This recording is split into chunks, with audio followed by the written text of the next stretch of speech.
My name's Grant Hendricks. I'm a trooper with the Missouri State Highway Patrol. I'm at the site of Mariah West's accident. Mariah's vehicle traveled across this median and ended in striking the bridge that you can see behind me. When I got to the scene, her face was disfigured from sliding down the roadway. It's funny, the first thing I noticed about her was her shoes. Lying in the roadway in a large pool of blood, I noticed her shoes and I thought, this is a young girl.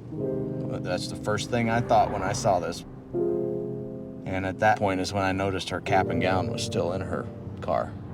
She was going to graduate the next day. It was just a really horrific scene, all because of a senseless text message.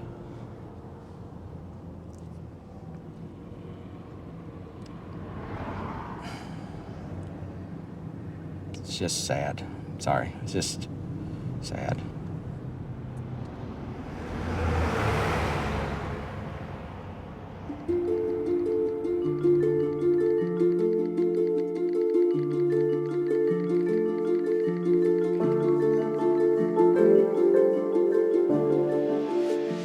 Ashley would text hundreds of messages every day. That was the way we kept in touch.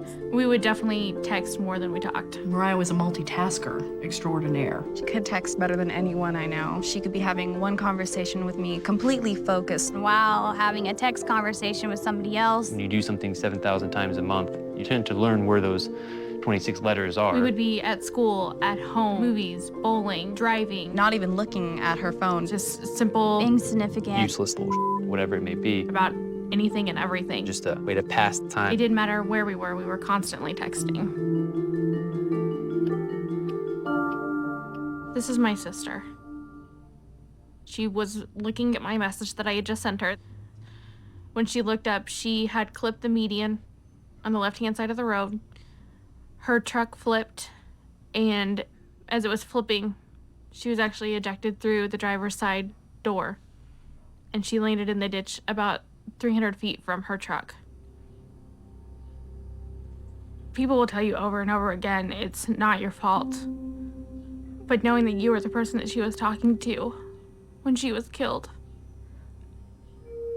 Just knowing, having a highway patrol officer write in a report that a text message sent at 12:05 is the reason that she is dead is not something that will ever go away. If I could talk to her one last time, I would just say I'm sorry.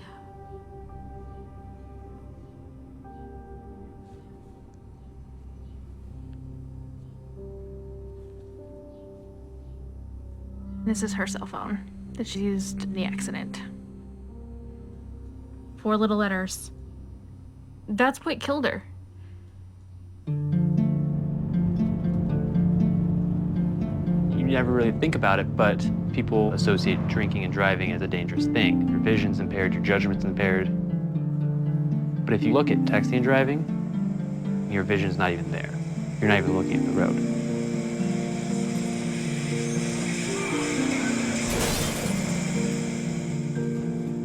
If someone were to ask me to drive down the road and close your eyes for 5 seconds or 6 seconds, I would never even attempt that. But then if someone asks, read this text message and respond to that in about the same length of time, well, that would be no problem. I'd done that numerous times in the past before this accident. I was on my way home. I had my girlfriend in the car, and I'm just reading a text message, responding. I was looking up every couple seconds or so, like I always did. And I just hear a loud scream next to me, and the next second I look up and I see a bicyclist crashing the windshield.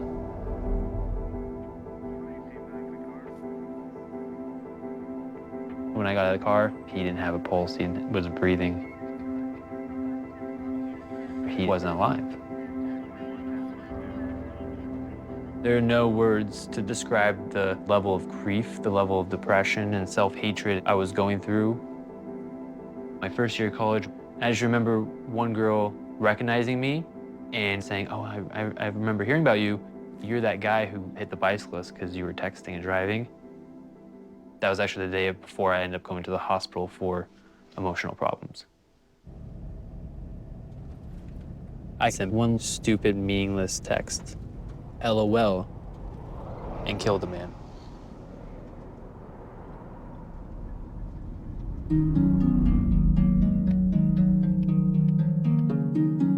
People don't realize it could just take 3 seconds.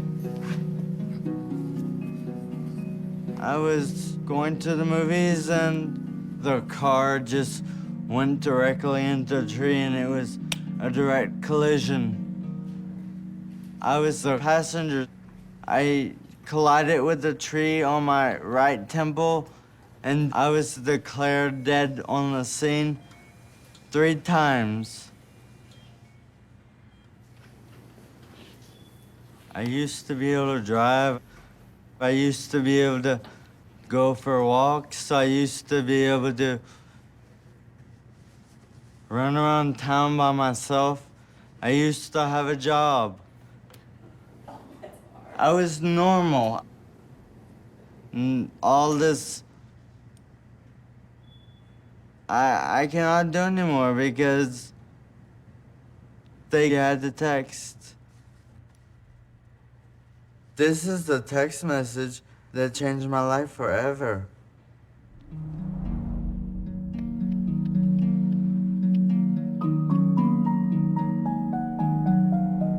The day before her graduation, my daughter drove to go meet a boy, and she never made it. Today, she would have been 19 years old, exactly.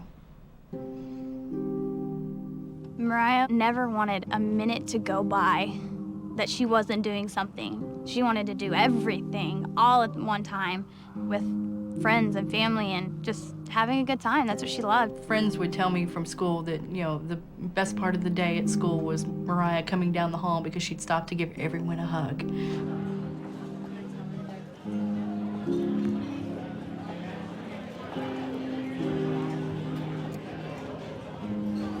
Okay, guys, in honor of Mariah. Happy birthday to you. Happy birthday to you. Happy birthday, dear Mariah. She had met a guy who played baseball, and one evening she just spontaneously got in her car and said, "Hey, I'm gonna come watch his game." He was texting her to tell her directions of where she needed to go. And I guess she just looked away for too long. Where are you at, you know? Like that was it. One of her friends had no idea that she had been in an accident, so he kept texting. We ended up having to send him a text back to say, please stop. She's in critical condition in the hospital, and we don't know if she'll even make it.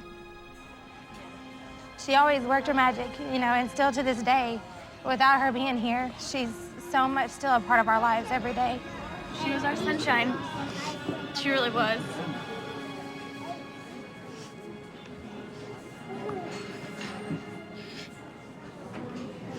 She was. It's a simple text message. Where are you at?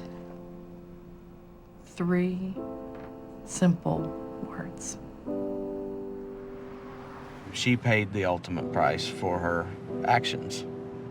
I've had to do this more than once. Mariah is not the only victim that I've dealt with. And it never gets any easier. And it won't get any easier. What is worth losing your life over? That text message